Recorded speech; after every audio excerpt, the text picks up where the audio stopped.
Muy buenos dias a todos. We're going to look at 5 tricky translations from the higher writing paper. And we know on the higher writing paper, we translate from English to Spanish, and it's in a long chunk. It's not like 5 short sentences. It's just one paragraph that you have to translate.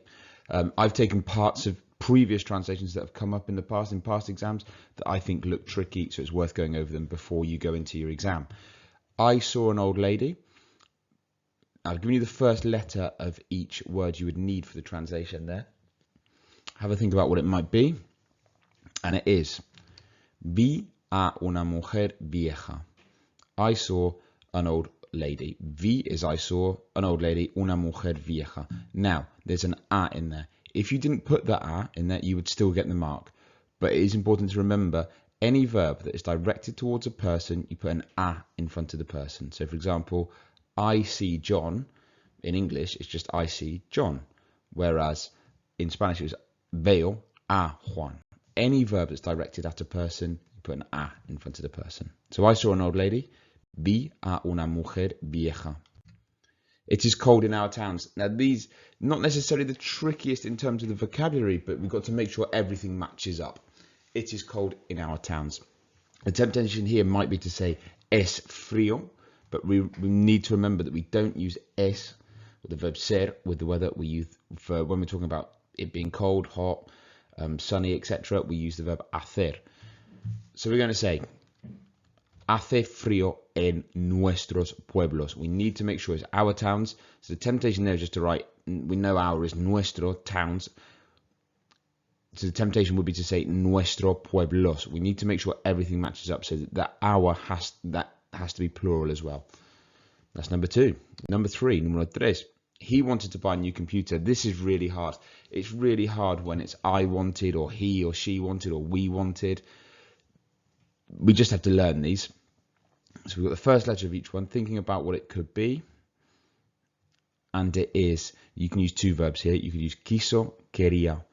Comprar un nuevo ordenador. Or you could put un ordenador nuevo. The word order doesn't matter too much, that you would get the mark either way for that. But the key point here is he wanted.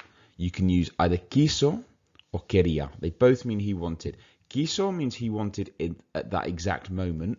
Quería means he wanted during a sustained period of time. In this instance, we don't know whether it was at that moment or during a sustained period of time, meaning therefore that you can use either or.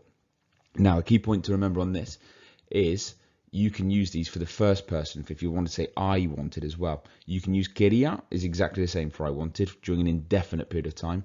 If you want to make it I wanted at a specific moment, you wouldn't say quiso, you would say quise with an E rather than an O on the end. Next one. My father gave money to an old man. I thought this one was really hard. And I've given you the first letters of the translation there. And it is, mi padre dio dinero a un hombre viejo. So we need to know, the verb dar, to give, comes up a fair bit. And it's important to know that it's irregular in the preterite tense. So the temptation would be, well, dar is an AR verb.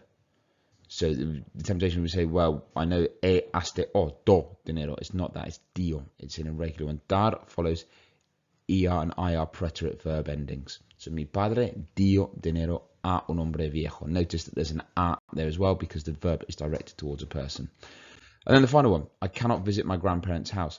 Vocabulary here isn't tricky. The tricky part is the word order. So no puedo visitar la casa de mis abuelos. I can't visit the house of my grandparents.